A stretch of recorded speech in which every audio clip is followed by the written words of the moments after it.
Hello friends, welcome to my YouTube channel star education institute. आज हम दोस्तों class 9th biology chapter 15 improvement in food resources का part 5th video लेकर के आए हैं। दोस्तों हमें यह पार्ट 5th करना पड़ा है क्योंकि एक्सरसाइज आपको बताना है।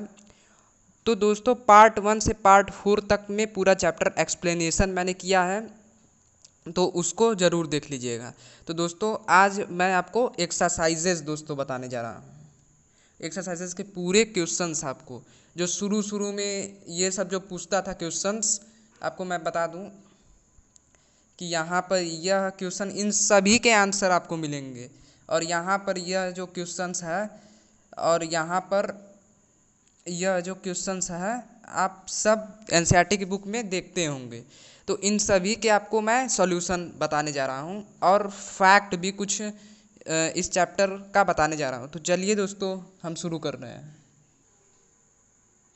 तो दोस्तों मेरा फैक्ट यह है कि मैं एक चीज़ बताना भूल गया था कि जो क्रॉप जो होता है उसके disease, pathogen, symptoms, control measures जो आपको इस टेबल में दिख रहा होगा वो मैं आपको पढ़ाने जा रहा हूँ। Name of the crop, crop के डिजीजेस क्या होते हैं, पैथोजन्स किस पैथोजन के द्वारा यह डिजीज़ होते हैं, सिम्पटम्स, कंट्रोल मेजर्स कैसे उसको रोका जा सकता है। तो चलिए दोस्तों, जो फर्स्ट हमारा राइस पैडी जो धान बोआ जाता है तो उसमें कौन सा डिजीज़ हो जाता है, तो उसमें ब्लास्ट डिजीज़ होता है। ब्लास्ट डिजीज़ किस पैथोजन के द्वारा ब्लास्ट डिजीज़ होता है, तो फंगस पायरिकुलेरिस ओराइजे। फंगस पायरिकुलेरिस ओराइजे, यह आप देख रहे होंगे, इसे याद कर लीजिएगा। अगर कोई पूछेगा कि राइस पैडी में ये ब्लास्ट डिजीज़ किस पैथोजन के कारण होता है, तो फंगस पैरिकुलेरिस ओराइजे के कारण होता है। और इसके सिम्पटम्स मैं आपको बता दे रहा हूँ कि brown boat shaped lesions spots रहता है, appear on the margins of leaves, यानी कि पत्तियों के किनारे पर जो है कि brown boat shaped lesions spots appear रहता है on the margins of leaves. और इसका कंट्रोल मेज़र दोस्तों मैं आपको बता दूं कि कंट्रोल मेज़र्स यहाँ पर देख सकते हैं। यह कंट्रोल मेज़र इसका, इससे बचने का उपाय क्या है, सीड ट्रीटमेंट विथ थीराम, थीराम से ट्रीटमेंट करना चाहिए जो कि 2.5 ग्राम पर केजी सीड आता है वो छीट देना चाहिए। और सेकंड, स्प्रे 22-3 1 ग्राम पर litre water at 10 days interval, यानी कि 10 दिन के इंटरवल पर 22-3 को स्प्रे करना चाहिए पैडी धान की रोपाई जब करते हैं। और दोस्तों दूसरा वीट, तो वीट जब हम बोते हैं तो वीट का डिजीज़ कौन सा होता है, कोई पूछेगा तो रस्ट होता है और वो फंगस से वो भी होता है। तो किस फंगस से होता है, प्यूसिनिया ग्रामिनिस, प्यूसिनिया ग्रामिनिस से होता है दोस्तों। और उसके सिम्पटम्स क्या हैं, येलो ब्राउन और ब्लैक इलांगेटेड, खींचा हुआ कुछ ब्लैक स्पॉट्स अपीयर होने लगता है वीट के पत्तियों और डंठल पर, स्ट्रॉस पर। और इससे बचने का उपाय क्या है, कंट्रोल मेजर्स क्या है, तो स्प्रे डाइथेन। अगर कोई पूछेगा कि वीट में जब ये डिजीज़ हो जाता है रस्ट तो उसको कैसे कंट्रोल किया जा सकता है, तो स्प्रे करेंगे डाइथेन M45 एट 2 ग्राम पर litre water at 10 days interval, 10 दिन के इंटरवल पर। दोस्तों अब तीसरा चिकपी आता है। चिकपी जो दोस्तों हमारा होता है, तो दोस्तों मैं आपको चिक पी का मतलब बता दूं कि चिक पी का मतलब होता है ग्राम, चना, चना होता है। तो चने में क्या कौन सा डिजीज़ हो जाता है, तो विल्ट डिजीज़ होता है, विल्ट डिजीज़, और वो फंगस के कारण होता है, उसका पैथोजन फंगस है। The leaves become yellow and dry up, सुखा जाता है लीव्स जो कि येल्लो हो जाता है और ड्राई अप हो जाता है। Roots turn black and decompose, roots उसका टर्न होता है ब्लैक और वह डिकम्पोज सड़ जाता है दोस्तों। यहाँ पर यह सिम्पटम्स है, यह सिम्पटम्स था इसका। और इससे कंट्रोल मेजर्स क्या है, deep sowing, deep sowing at 8-10 centimetre depth in the light soils, यही इसका वो कंट्रोल मेजर्स हैं। यह सिम्पटम्स था, इससे बचने का उपाय हमारा यहाँ पर दिया हुआ है कंट्रोल मेजर्स दोस्तों। तो पूरा आप स्क्रीनशॉट भी इस चीज़ का ले सकते हैं, इस टेबल का आप स्क्रीनशॉट ले सकते हैं दोस्तों, टेबल बढ़िया से मैं कर दिया हूँ। तो अब fourth pigeon pea, pigeon pea का मतलब होता है दोस्तों अरहर।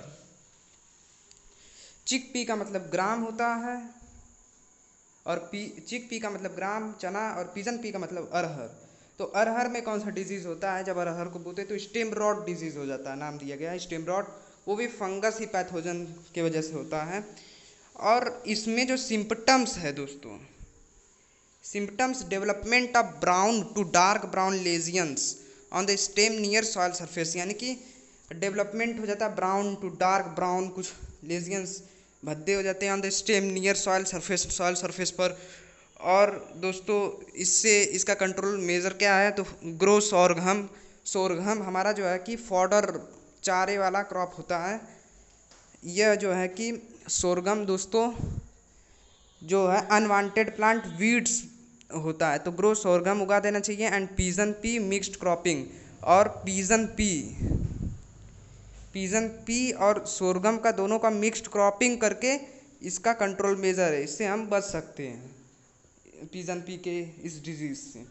तो फिफ्थ मस्टर्ड का आप देख सकते हैं, मस्टर्ड का 2 ठो दिया है, वाइट रस्ट, डॉनी मिल्डेव, वाइट।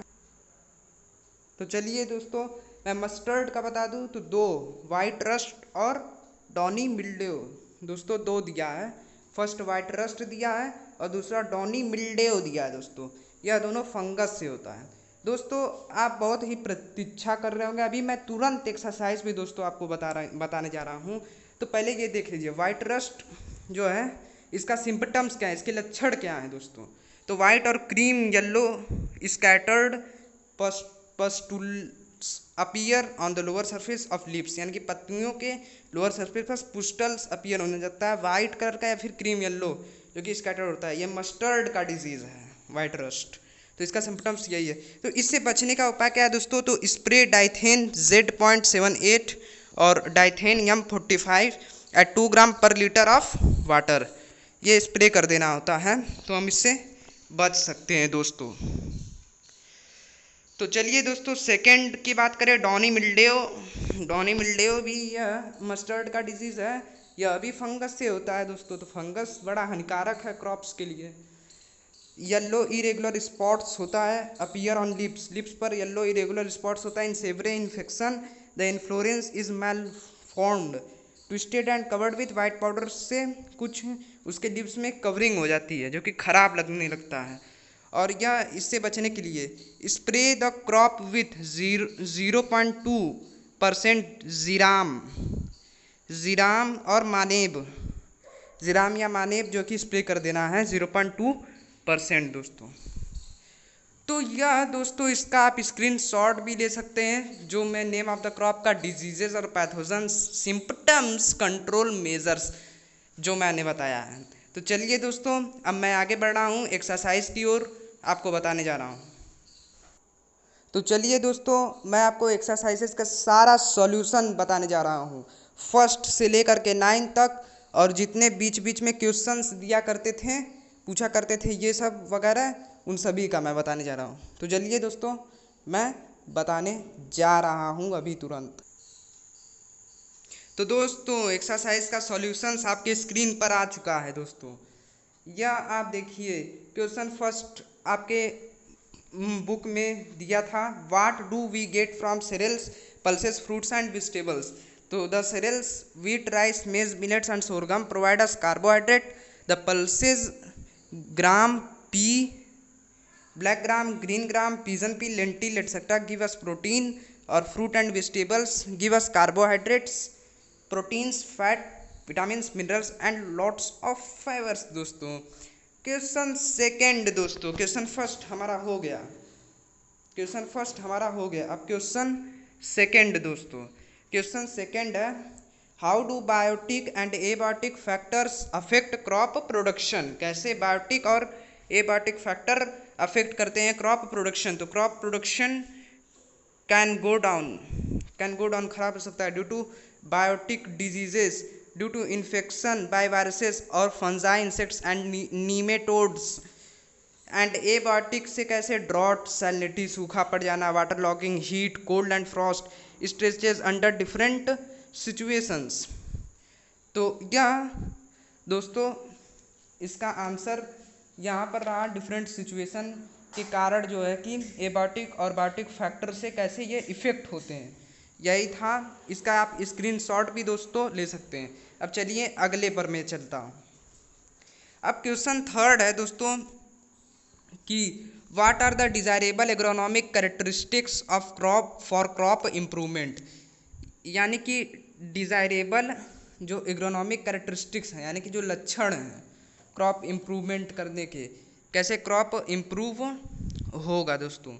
तो यह बोल रहा है, तो आंसर देख लीजिए, if we develop those varieties of crops, ऐसी वैरायटी को डेवलप करें which contain desired agronomic traits, जो कि कंटेन करेगा desired agronomic traits, high yield dwarfness early maturing, यानी कि if we develop those varieties of crops which contain desired agronomic traits, high yield, dwarfness, early maturing, etc., then it will help in setting higher production. Thus, tallness and profuse branching are desirable characters for fodder crops. Dwarfness is desired in cereals so that less nutrients are consumed by these crops. Dwarf varieties of cereals also provide protection from losing. और दोस्तों मैं dwarf varieties के बारे में बता दूं तो ये एक ऐसी वैराइटी सीरियल्स की होती है जो कि हाइब्रिडाइजेशन इसके द्वारा इसको बनाया जाता है वैरायटी के द्वारा। अब क्वेश्चन 4 पे चलते हैं।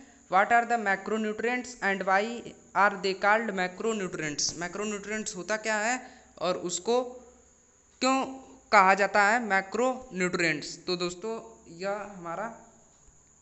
हमारा क्वेश्चन है। What are the macronutrients and why are they called macronutrients? Answer: the macronutrients are nitrogen, phosphorus, potassium, calcium, magnesium and sulfur. जैसा कि मैंने बताया था मैक्रोन्यूट्रिएंट 6 होते हैं, nitrogen, phosphorus, potassium, calcium, magnesium and sulphur. They are called macronutrients because they are required by crop plants in large amounts, क्योंकि ये required होते हैं, ज़रूरतें होती हैं क्रॉप प्लांट को लार्ज अमाउंट्स में। क्वेश्चन 5 है दोस्तों, how do plants get nutrient, कैसे प्लांट न्यूट्रिएंट को पाते हैं। Answer: there are 3 different sources from where a plant get the 16 essential nutrients: air, water and soil. See table 1.2. The nutrients taken from air and water are carbon, oxygen and hydrogen, and these are taken by stomata of leaf, lenticel of stem and root hairs of root. Rest 13 nutrients are obtained from soil. These 13 nutrients remain dissolved in water in the soil and are absorbed by the plant roots. Question 6 है, compare the use of manure and fertilizers in maintaining soil fertility. तो manure contains many organic substances of biological origin which can be easily degraded and absorbed by plants. तो यह सब दोस्तों बीच बीच के question थे जो मैंने टॉपिक पढ़ा रहे थे, उसमें जो ये सब क्वेश्चन पूछ रहा था वही बीच बीच के क्वेश्चन जो है कि उसमें था पेज पर। तो यही उसका आंसर दोस्तों आप देख लीजिए अच्छे से, स्क्रीनशॉट भी ले सकते हैं। तो इट हेल्प्स इन, यहाँ पर मैं था ना कि कैसे मैन्योर और फर्टिलाइजर को कंपेयर करें, तो it help in recycling of biological waste. Manures increase करता है the fertility of soil for long duration without causing any harm. However the chemical fertilisers urea improve soil fertility for short duration but cause environmental hazard. Continuous use of fertiliser in a particular area crop field causes destruction causes कर सकता है, खराबी हो सकता है ज़्यादा fertiliser का use करेंगे। तो मैंने जैसे टॉपिक वो बताया था। तो चलिए अब क्वेश्चन 7 पर चलते हैं कि क्वेश्चन 7 है, which of the following conditions will give most benefits why. कौन सा कंडीशन जो है कि मोस्ट बेनिफिट्स देगा और क्यों, बेनिफिट्स क्यों देगा वह कंडीशन। तो दोस्तों चलिए, तो A farmers use high quality seeds, जो फार्मर्स हैं वो यूज़ करते हैं high quality seed. Do not adopt irrigation और use fertilizers. B farmers use ordinary seeds, adopt irrigation और यूज़ फर्टिलाइजर, बी ये है। C farmers use quality seeds, adopt irrigation, use fertilizer and use crop protection management. तो इन सभी का answer यहाँ पर दिया गया है। आंसर यह आप देख सकते हैं, द कंडीशंस ऑफ सी, जैसा कि मैंने आपको बताया भी था कि ये वाला सही होगा। तो the conditions of C will give the most benefits, या मोस्ट बेनिफिट्स दे रहा है because all this conditions are required for good crop production. High quality seeds germinate properly, high quality seed रहेगा जर्मिनेट होगा properly, and grow to healthy plants. तो इन सभी condition में सी जो कंडीशन है वो बहुत ही बेनिफिट्स लग रहा है, क्योंकि ये ऑल दिस कंडीशन से क्योंकि रिकॉर्ड होगा for good crop production, high quality seeds germinate properly and grow to healthy plants, irrigation helps crop plants to fight against drought state, fertilizers provide desired nutrients and crop protection measures, use of pesticide etc protect the crop plant from diseases, weeds and pests। तो यह इसका answer होगा। अब question 8 पर चलते हैं दोस्तों।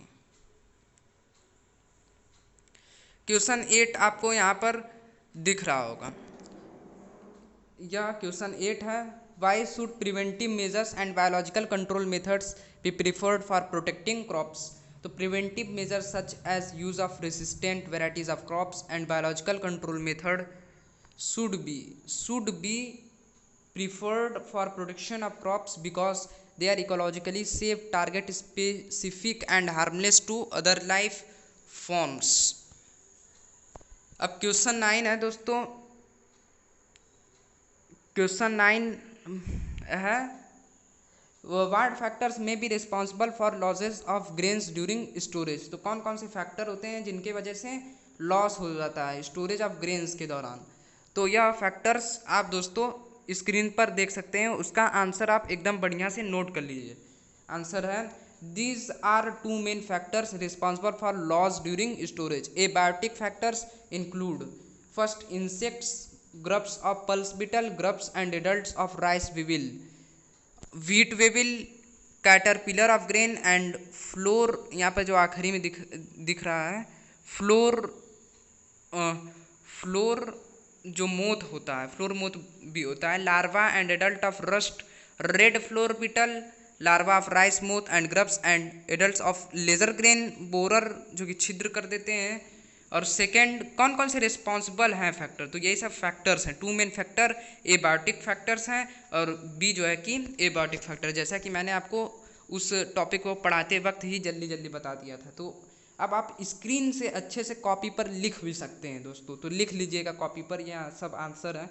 Insects और second rodents, striped squirrel, house rat, house mouse, lesser bandicoot rat, ये सब रोडेंट्स हैं। थर्ड बर्ड्स की वजह से parakeet, sparrow bulbul, blue rock pigeon, crow etcetera. Fourth mites, fifth fungi, sixth bacteria. इन सभी के वजह से जो है कि यह बायोटिक फैक्टर, इन सब के वजह से वो जो क्रॉप है वो खराब हो सकता है। और बी एबायोटिक फैक्टर आपको बता दूं, दे इंक्लूड मॉइस्चर, टेम्परेचर और other non living environmental factors के वजह से जो है कि लॉस होता है, यानी कि हमारा हानि होता है ग्रेन्स का, अनाजों का ड्यूरिंग स्टोरेज करने के बाद भी। Question 10 which method is commonly used for improving cattle breeds and why. कौन सा मेथड है जिसके द्वारा जो कि इम्प्रूव होता है कैटल ब्रीड्स यानी कि दुग्धाधारी पशुओं की नस्ल इम्प्रूव होती है, और क्यों यह मेथड अपनाते हैं, मतलब क्यों यह मेथड है। तो the milk production of cattle can be increased by the technique of selective breeding के द्वारा। This is done by cross, यह क्रॉस लिखा है, this is done by cross breeding between a local breed, indigenous breed, red Sindhi Sahiwal indigenous breed है, cow and an exotic foreign मतलब विदेशी breed, विदेशी नस्ल, brown Swiss bull. The local cow is selected for the character of disease resistant, the exotic breeds bull is selected for the character of prolonged period of lactation and high yield of milk. या local cow को select करते हैं उनके character को देख करके, अब disease resistant की वो क्षमता है उनके अंदर, कितना डिजीज से लड़ सकते हैं। Exotic breed bull is selected for the character of prolonged period of lactation, क्योंकि लैक्टेशन पीरियड उनका ज़्यादा होता है। द ब्रीडिंग में भी done by the natural methods और बाय आर्टिफिशियल इंसेमिनेशन। दोस्तों मैं आर्टिफिशियल इंसेमिनेशन के बारे में कुछ आपको फैक्ट्स दोस्तों बता दूं कि यह जो आर्टिफिशियल इंसेमिनेशन है, आप नोट कर लीजिए दोस्तों। The first experiment in this field was performed in the year 1780, 1780 में, 1780 में एक साइंटिस्ट थे दोस्तों, स्पैलेंजेनी, स्पेलिंग लिख देता हूँ, स्पैलेंजेनी,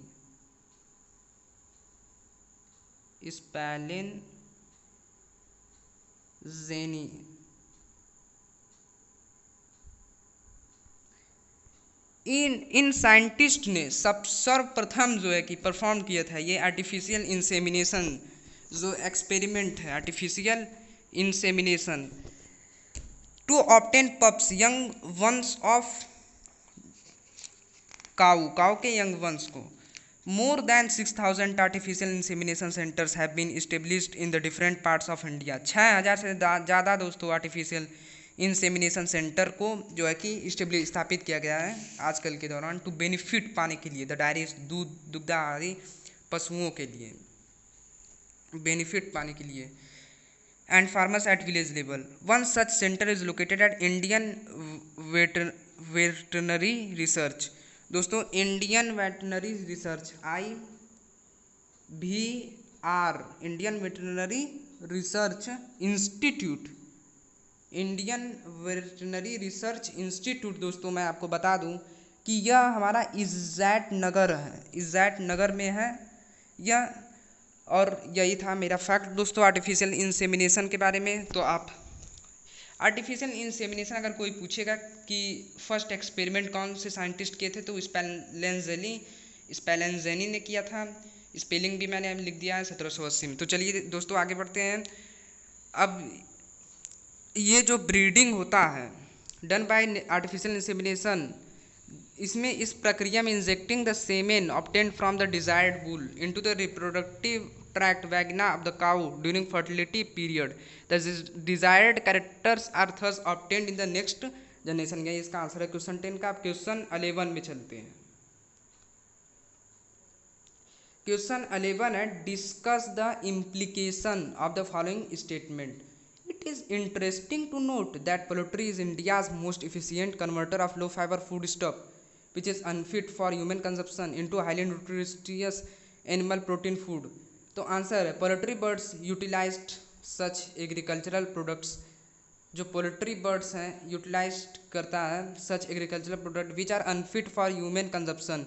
इन return they give us eggs and high quality meat which serve as a cheap source of animal protein. इसका answer यही है दोस्तों, स्क्रीनशॉट ले सकते हैं। क्वेश्चन 12 है, क्वेश्चन 12 है कि सॉरी दोस्तों ये गलत से मेरा हाईलाइटर यहाँ घूम गया। क्वेश्चन 12 है कि what management practice are common in dairy and poultry farming. तो यही आंसर है in both dairy and poultry farming there are first maintenance of temperature, second proper housing facilities having hygienic conditions, third proper feeding and fourth prevention control of diseases and pests. तो दोस्तों यही मेरा answer था। अब question 13, what are the differences between broilers and layers and in their management. तो मैं आपको यह डिफरेंसेस बता दे रहा हूँ दोस्तों अभी तुरंत। तो दोस्तों मैं यहाँ पर कंपेरिजन लाया हूँ बिटवीन लेयर्स एंड ब्रॉयलर्स। तो दोस्तों यहाँ पर आप देख सकते हैं लेयर्स जो होता है, layers are egg laying birds managed for the purpose of getting eggs, और broilers are maintained for getting meat पाने के लिए, जैसा कि मैंने आपको वीडियो के दौरान बताया था। Second, layers start producing eggs at the age of 20 weeks, so they are kept for layer period depending upon laying period about 500 days। Second, they are raised up to 6-7 weeks in poultry farms and then sent to markets दोस्तों for meat production। Third, यहाँ पर पूरा आप screenshot इसका ले सकते हैं दोस्तों, ले लीजिए पूरा, यही डिफरेंस है। तो they require enough space and adequate lightning, layers को इनफ स्पेस, पर्याप्त स्पेस और एडिक्वेट लाइटनिंग चाहिए, और ब्रॉयलर्स को they require conditions to grow fast and low motility. Fourth, they require restricted and calculated feed with vitamins, minerals and micronutrients. और broilers का यहाँ पर आप देख रहे होंगे their daily food requirements, ration for broilers is rich in protein, vitamin A and K, the fat content also should be adequate. Broilers का यह पूरा लिख लीजिए, और लेयर्स का यह पूरा स्क्रीनशॉट दोस्तों आप ले सकते हैं इसका। तो चलिए मैं आगे अब बढ़ रहा हूँ, यह पूरा मैंने आपको कंपैरिजन यही उसका आंसर होगा।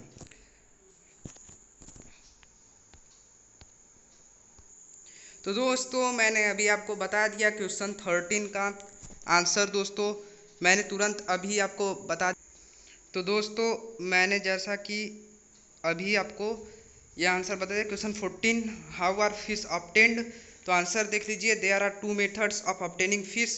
One method is capture fishing in which the fish are obtained from natural resources such as fresh water resources, canals, pools, reservoirs and rivers. Brackish fish, brackish water. इसके आगे मैं आंसर अभी दिखा रहा हूँ। Resources that is estuaries and lagoons। यह question 14 का answer है। Marine fishery resources, coastland and deep seas. The other method is by fish farming और culture farming which is concerned with culturing, feeding, breeding and fish production. Fish farming is based on aquaculture which pertains to production of useful aquatic plants and animals such as fishes, prawns, crayfish, lobsters, crabs, shrimps, mussels, oysters and seaweed by proper utilization of available water in the country. Aquaculture includes mariculture and freshwater culture fisheries। पूरा इतना दोस्तों लिख लीजिएगा, आपको बड़ा लग रहा होगा, आप शॉर्ट भी कर सकते हैं। मैंने आपको टॉपिक के दौरान बताया था। Question 15 what are the advantages of composite fish culture. तो composite fish culture is also called polyculture of fishes. Composite fish culture को पॉलीकल्चर ऑफ फिशेज भी बोलते हैं। It is advantageous, economical and profitable from business point of view. It yields about 8-9 times more production as compared to monoculture. In composite fish culture 5 or 6 species of fast growing fish are cultured, ताकि जल्दी जल्दी उगे। In single fish pond which do not compete with each other for space and nutrition. They live in distinct zones inside the pond and have distinct feeding habits. For example, a highly yielding Indian fish pond में contain following 6 species होता है। दोस्तों आप देख सकते हैं ये Indian fish का।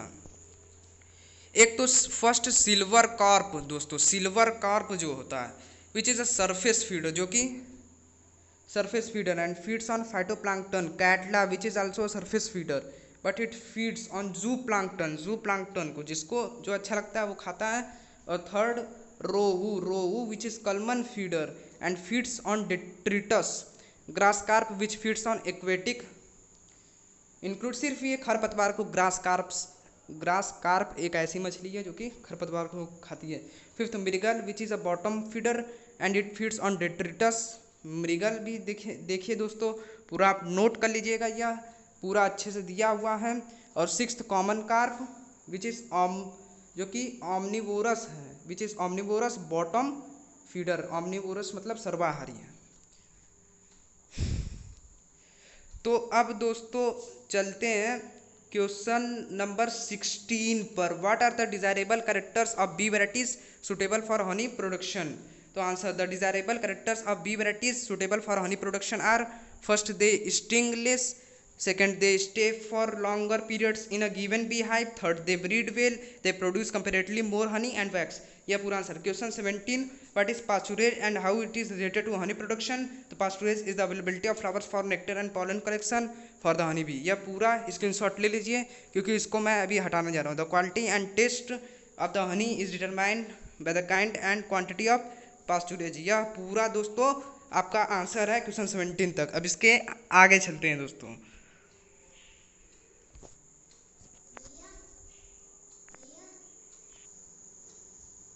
तो दोस्तों क्वेश्चन 17 तक हो गया, इसके आगे अब चलते हैं। अब देखिए दोस्तों, यह आपका ये क्वेश्चन वहाँ पूछा है पीडीएफ के जरिए। देखिए दोस्तों, यही एक्सरसाइजेस का आंसर अब भी मैं पूरा बताने जा रहा हूँ दोस्तों, आप ध्यान से देख लीजिएगा। तो चलिए दोस्तों, मैं आपको यह एक्सरसाइज जो क्वेश्चन सारा पूछा था उसमें उस पीडीएफ के जरिए जो मैंने आपको दिखा दिया उसका सारा आंसर आप यहाँ पर देख सकते हैं। इसका स्क्रीनशॉट भी दोस्तों ले सकते हैं। क्वेश्चन फर्स्ट है, explain any one method of crop production which insures high yields. तो answer, refer the heading nutrient management, यानी कि हेडिंग जो है कि न्यूट्रिएंट मैनेजमेंट पर हमको रिफर करना होगा। तो दोस्तों मैं अभी आपको बता दे रहा। तो चलिए दोस्तों, ये सारा जो है कि हेडिंग न्यूट्रिएंट मैनेजमेंट, ये सारा मैं आपको जो लिखा हुआ है ये सारा मैं आपको बता दूंगा, लेकिन वह अगले वीडियो में दोस्तों बताऊंगा, पार्ट 6 वीडियो में। तो दोस्तों अगर आपको यह वीडियो अच्छा लगा हो तो सब्सक्राइब करें, लाइक करें और शेयर करना ना भूलें। अगर दोस्त आप क्लास 9th के बच्चे हैं तो इस चैनल के सारे वीडियो को ज़रूर देखें। और अगर आप CHS एंट्रेंस एग्ज़ाम देने वाले हैं, अभी तो जो है कि कोरोना काल की वजह से एग्ज़ाम नहीं हो पाएगा, तो जब एग्ज़ाम होगा तो उसका भी मैं आपको वीडियो डाल दूंगा इसी चैनल पर, उसको ज़रूर देख लीजिएगा। तो चलिए दोस्तों, मैं चल रहा हूँ।